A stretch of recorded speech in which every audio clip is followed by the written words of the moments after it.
So the Africa Youth Climate Assembly is over, and one of the main objectives was to come up with an Africa Youth Climate Assembly Declaration.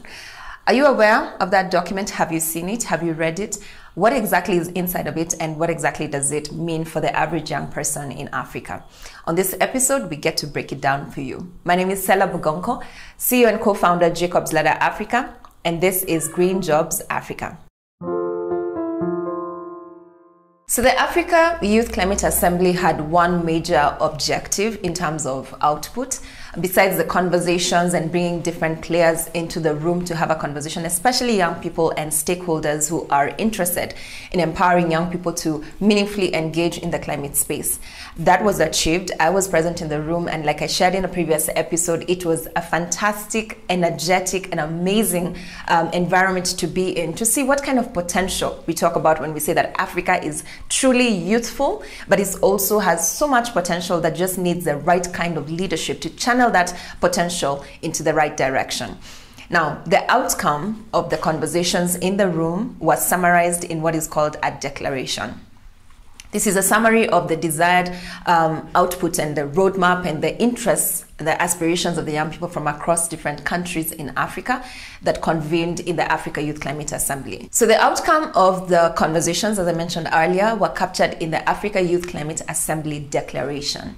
And I will be highlighting just a few of the points that I think are critical that every young person needs to know, and anyone who's investing in young people or engaging them or even designing programs for young people. This is a summary of what they are looking forward to, a summary of the challenges and how they intend to engage going forward.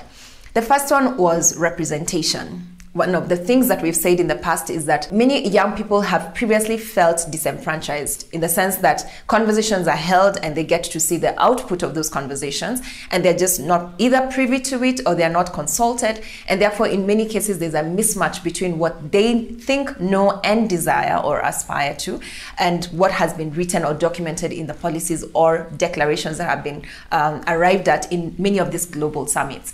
And so the young people from Africa convened and insisted that there must be a voice of young people. But they do know that it was just an event of 1 to 3 days.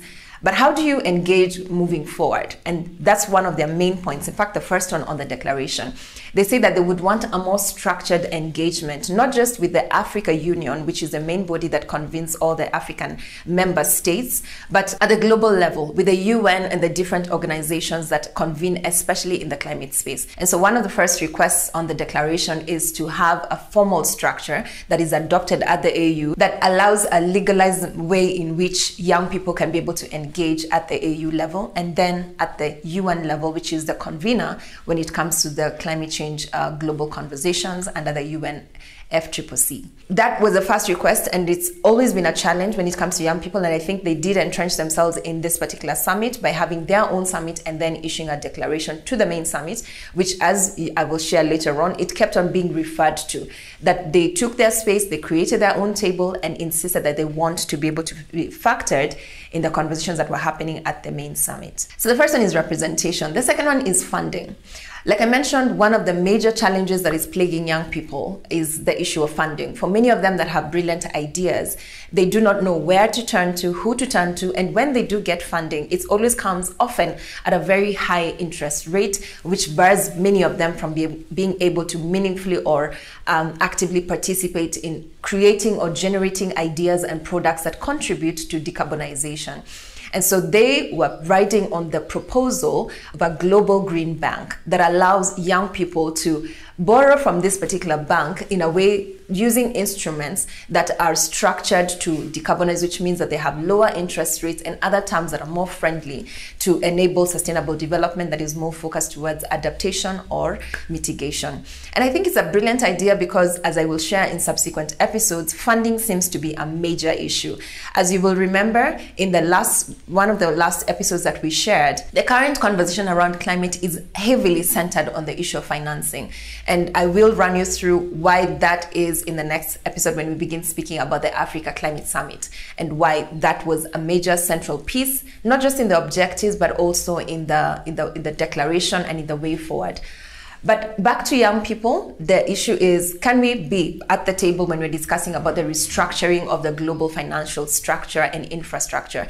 And so the question was, even as the global financial structure is being restructured, or there's a conversation around that, can we have deliberate, maybe propose percentage that goes specifically to young people and make sure that it trickles down and percolates to the young people who are doing brilliant work at the community level, whether it's at the CBO level or have innovative ideas? Can they get access to this finance? Which I think is a noble thing, because finance seems to be a major issue when it comes to innovation on the continent. The third thing is around data. And this, like I said in a previous episode, data seems to be a major hurdle. And so the young people said, can academic institutions, research institutions, governments, and anyone who's really involved in the data space, even tech companies, can they invest in young people or youth-led data or research? Whether it's data that focuses on young people in terms of how to benefit them or how to create interventions that address the issues that they are facing, or just have young people, young scientists in particular. I remember that particular comment.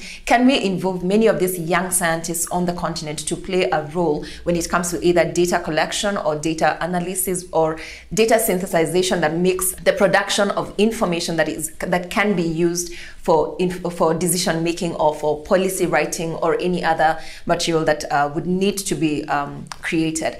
But the issue is, can young people be more involved at this level? Which again, I say is a brilliant idea, especially as we're moving into the space of AI. We do need young people to be able to play a critical and central role when it comes to the data space, both as beneficiaries but also as contributors to that space. The next one is climate smart agriculture. Like I said previously, many young people are interested in agriculture, but they do not want to just play in the traditional space when it comes to agriculture. They want to play in the value chain, across the value chain. But how can they do that? And how do we make sure that they are positioned accurately? And so in the declaration, the young people propose that there would be innovative ways of making sure that climate smart agriculture incorporates capacity building for young people to be able to play a role in that space. And speaking of capacity building, that's one of the other areas that came up again in the declaration. Many of the young people are saying that this new and emerging areas like e-mobility, renewable energy, mining, which is a major area when it comes to extractives in the continent, but can they be equipped with the necessary skills and knowledge to play in those sectors as well? One of the other interesting outcomes, which I didn't think would come from the young people, but it did, was when they spoke about migrants and migrants being able to benefit, especially those that are affected from climate catastrophes that happen within different countries that result to migration of young people and families, but majorly young people. Many of these lose their livelihoods, which means that they have to start all over again. And so those are some of the areas that were covered in the declaration. There was much more that was in the declaration and that encouraged many young people, as well as anyone who's interested in the youth space, to get the document, read it, and even give feedback. And we would love to hear from you. What are your thoughts on the declaration? What are your concerns? What are the areas that you feel were not captured in the declaration? And do you see this as something that can hold water, not just during the summit and during this time of the summit, but into the future? Like I said earlier, it's great that the young people were able to present this declaration, not just to the African heads of state, but to different global leaders that were here in the country during the Africa Climate Summit that just concluded in the last week. But the question for me goes beyond the summit. It's great that there was a convening. It's great that we got delegates, 650 delegates from different parts of the continent. It's great that we were able to get innovations that were showcased and that were very impressive. It's even great that the closing day, there were young people that were winning based on what they were pitching. They actually won money to take their ideas further, and that was a brilliant idea on the part of the Secretariat. All these things are brilliant, and it's great what has been able to be achieved so far. But the question is, how do the young people on the continent sustain the momentum? I believe one of the ways that was proposed is a structured way of engagement. But again, I will reinforce my point that unless we move our conversations away from just representation to the point of showcasing that we can actually handle and come up with ideas that are viable, ideas that can be job creating ideas, then we will always remain on the back foot where we are considered after the fact, but not during the conversations. I encourage as many young people to support this conversation, to support the advocacy that's currently going on, to make sure that young people are not just factored in this conversation, but allowed to be part of the outcomes of these conversations. Like I said earlier, the funds that are being raised globally need to have a structured way. For example, we could borrow from the Kenyan idea of AGPO, which is a concept that allows that 30% of all the tenders in the country go to young people, women, and persons of disability. But what if a percentage of the funding that is raised globally or that is invested globally goes specifically to young people, and there has to be a mechanism to make sure that it reaches the grassroots, and not just the young people that have the privilege to have these conversations, but those that are doing amazing work at the grassroots level. How do we channel this funding to innovations? How do we create products as opposed to services are great, but how do we create products that can be like your M-Pesa type, sort of standard when it comes to the carbon markets, for example? How do we raise our game as Kenyans and as Africans to make sure that we're not getting the crumbs from the table, but we're getting the actual meat and substance of the conversations that are going on? And so my charge to young people is maintain the momentum, keep the pressure, and let's galvanize in whichever way we are all doing this in different ways. Let's galvanize, whether it's making sure that there's knowledge that is disseminated, like what we're doing here on Green Jobs Africa, or it's making sure that when you're in the room, represent the interest of the young people, especially for the few that are privileged to sit in certain conversations that many other young people may not be able to sit at. How do you represent young people where you are? And then for the many that are already doing something, do it so well that someone will see it. And so as scripture says, arise and shine, for your light has come. I truly believe that this is Africa's time, and you will get to know a little bit about that when we begin to discuss about the Africa Climate Summit. But for now, for the young people, this is your time. There's a lot of attention. There's a lot of work that is going on to make sure that Africa has a place at this global table. But how do we make sure that we're not just talking about representation and championing for our voices to be heard? But let's say your voice is heard. What exactly will you be saying when your voice begins to be heard? For now, we need to be investing on the substance of it. Make sure that your ideas are harnessed or are worked on to the extent that they are not just local standard, because you don't want to be a local champion. Think at a global level. Shift your ideas and begin to think global level standard.